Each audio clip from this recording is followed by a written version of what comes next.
C'est Cause Toujours, c'est l'épisode 19. On est en plateau avec vous. Mon plateau a énormément bougé. Donc, le seul élément fixe de ce plateau, c'est Jérémy. Et toi? Et moi. Oui, évidemment. Oui, je m'auto-fixe, t'as raison, Claude. Donc, Jérémy, élément fixe, ça te va comme dénomination? J'adore être ton fixe, Brigitte. Oui, écoute, voilà, on est fixé. Claude, il est semi-fixe. Bonjour. En fait, on te voit très régulièrement. Tu deviens quasiment habitué de ce plateau. Je t'ai fait tourner sur toutes les chaises, quasiment. Presque. Et qu'est-ce qui te manque encore? Laquelle t'as pas eu? encore fait celle-là, je pense. D'accord, bah écoute. Et j'ai pas encore la tienne non plus. Bah écoute, on va s'organiser, il n'y a pas de problème. Jean-Philippe Darcy, bonjour. Bonjour, Mais quel plaisir de te recevoir. c'est un plaisir pour moi aussi. Écoute, c'est très bien. On va parler de choses qui nous font du bien. Et avec Alessandro aussi, Bonjour. restaurant L'Horizon, Oui, c'est ça. à Chaumont-Gistou. Oui, Corrige-moi si je dis des bêtises. c'est hein, tout tu à sais fait que exact. Nous avons en fait la province gourmande qui nous rejoint. Chaumont, Verviers, enfin... C'est ça. Jean-Philippe, C'est il vrai. triche un peu parce qu'il a des pieds à Bruxelles parfois. Oui, de temps en temps. Des orteils tombe bien, ou il des est sur choses la comme route. ça. Le QG est à Verviers quand même. Bah, évidemment. Et ça, on le sait, quoi. Et puis, à Paris avec nous, Astrid Wendland. Bonjour Astrid.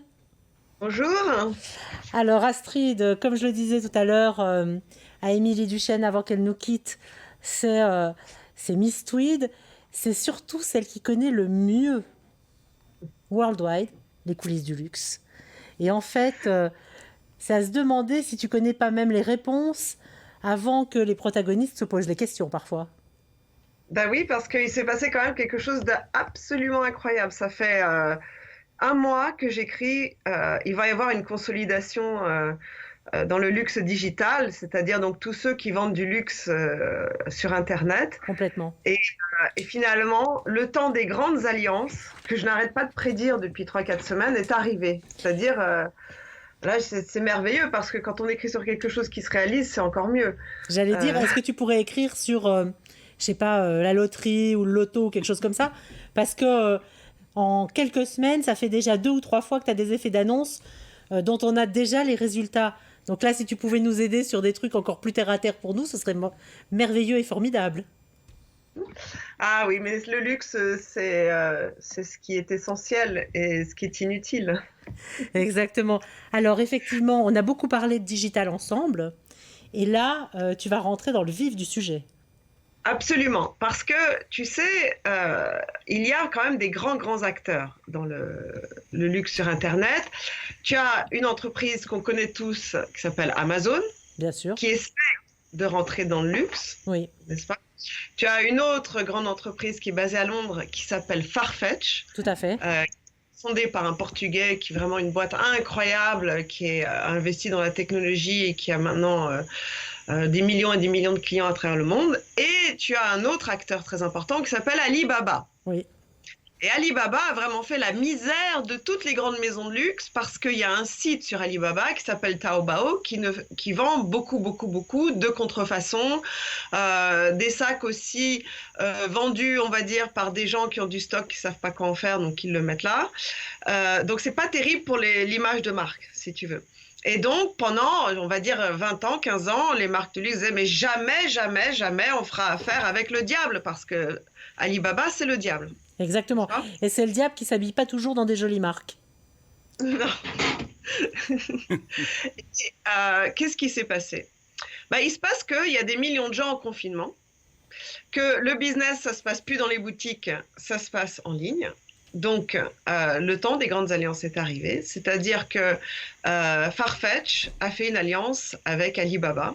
C'est l'Est qui rencontre l'Ouest, un pont qui s'est posé.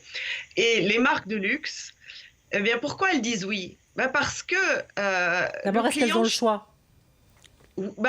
Non, parce que le client chinois aujourd'hui, qui est jeune, qui a beaucoup d'argent, qui ne sait pas quoi en faire, qui peut plus dépenser dans les voyages pour venir à Paris et dans les grands restaurants, il va dépenser dans des objets de luxe qu'il peut acheter sur Internet.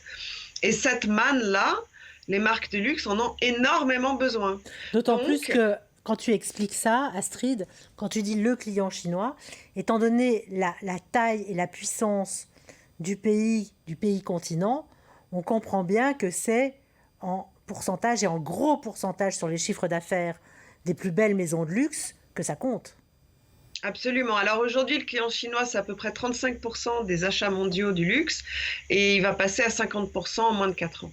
Voilà. Et Donc, ce c'est sera- vraiment une priorité absolue que de répondre à ses besoins et à ses envies.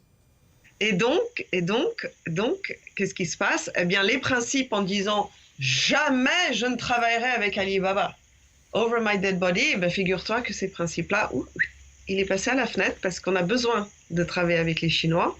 Et Alibaba, en fait, c'est celui qui est le gardien de l'entrée du marché chinois. Donc, pour entrer dans le marché chinois, il faut passer par Alibaba. Et Alibaba, il a un site dédié au luxe qui est vraiment censé être le site où il n'y a que des objets originaux de vrai luxe, qui s'appelle Tmall. Ils ont un site qui s'appelle Luxury Pavilion. Et donc, Farfetch va ouvrir une boutique sur Alibaba. Et ce qui est encore plus intéressant, c'est que Alibaba devient actionnaire de Farfetch. Voilà, comme quoi.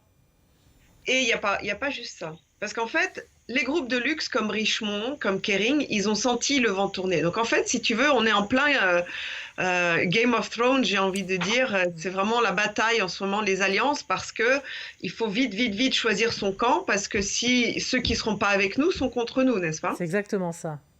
Donc, qu'est-ce qui s'est passé? Il s'est passé que Richemont, qui est le propriétaire de Cartier, de Van Cleef Arpels, de la maison Chloé, de Dunhill et plein de marques de montres aussi, comme Lange & Söhne, Vacheron Oui, oui. Constantin, eh bien, Richemont a investi dans Farfetch à hauteur de 300 millions de dollars et Richemont a aussi investi dans la joint venture que Alibaba et Farfetch ont créée en Chine pour dire attention, je suis là, je vais moi aussi participer à cette grande consolidation, ces grandes manœuvres mondiales.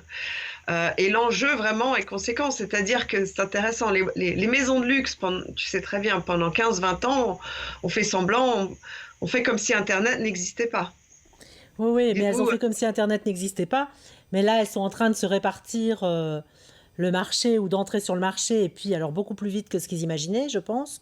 Mais on se rend compte que même si les ventes sont entre mauvaises et désastreuses depuis bientôt un an, enfin en tous les cas depuis le début de l'année, elles ne le sont pas partout, et qu'il y a encore de la trésorerie dans ces jolies maisons. ah oui, oui, ça je te confirme. D'ailleurs, donc ils savaient tellement pas quoi en faire qu'il fallait en mettre un petit peu dans Farfetch, ça va mieux. Alors, c'est quand même incroyable parce que l'action Farfetch, n'est-ce pas, elle était encore à 7 dollars au Oui, mois de juillet, elle est passée à 43. effectivement. Ceux qui en avaient en Et juillet doivent pas être tristes maintenant. voilà. Et autre chose, il y a notre ami François-Henri Pinault, qui est le patron de Oui. Kering. J'allais C'est dire, un on a groupe. parlé de Richemont, on a parlé là, il nous manquait quand même Kering. Alors, il manque donc François-Henri Pinault, qui est le patron de Kering, dont la holding familiale Artemis a Oui, aussi investi dans Farfetch. oui, oui. Et François-Henri Pinault, Johan Rupert Richemont, Alibaba, Farfetch, ils ont créé un groupe aussi, comme un groupe de grands génies du futur, de l'avenir, du luxe digital, et ils sont en train de former des alliances. Alors la question, c'est, enfin des alliances, c'est-à-dire encore plus, Oui, consolidé. comment dire, c'est-à-dire que là, ils nous ont vraiment donné les grandes lignes vendredi, donc ça a été annoncé vendredi. Et donc j'ai fait une grande analyse sur Miss Tweets qui est sortie hier soir. Oui. C'était assez compliqué parce qu'il y a beaucoup de variables dans l'équation. Mais ce qui est très intéressant, c'est que où est LVMH? C'était ma question parce que Kering, Pinault, on a fait avant Richemont, il nous manquait LVMH pour avoir un tour complet du marché. Non, on n'a jamais été un grand fan du luxe sur Internet. Le Bon Marché, qui est un grand magasin à Paris, ils ont lancé 24S. Bon, ils sont arrivés très tard. Ils ont fait plein d'erreurs stratégiques. Enfin bref, ça aussi, je l'ai raconté. Il y a beaucoup de problèmes parce qu'ils ont des équipes différentes. C'était pas assez intégré. Et puis surtout, personne connaît 24S, à part quelques Parisiens qui habitent dans le quartier. Enfin, Et donc, qu'est-ce qui s'est passé? Il se passe que, à mon avis, Arnaud va se dire, mince, mince, mince, je suis à la bourre dans le Il va luxe surtout se dire, digital. maintenant que j'ai réglé le cas de Tiffany, passons à autre chose. Voilà, exactement. Mais alors, là, je voyais un banner qui disait est-ce que Richemont va se débarrasser de Yoox Net-à-Porter?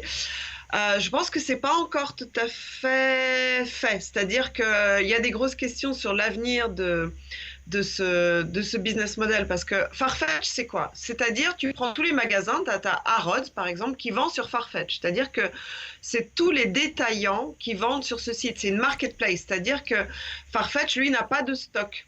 Il n'est pas comme un net-à-porter, Mytheresa, Match Fashion, qui achète du stock, n'est-ce pas? Et qui disent, voilà, moi, je pense que ça, je vais bien le vendre, etc. Farfetch, lui, il fait juste donner sa plateforme aux marques qui vendent aussi en direct et aux détaillants. Et donc, là, on se dit, mais est-ce que c'est pas ça le business model de l'avenir? Et celui qui fait le grossiste sur Internet, comme Net-à-Porter, Mytheresa, est-ce que ce business model-là n'est pas, en fait, ne marche plus? Puisque, en fait, qu'est-ce qui se passe? Il se passe que les gens, ils achètent plus à plein prix.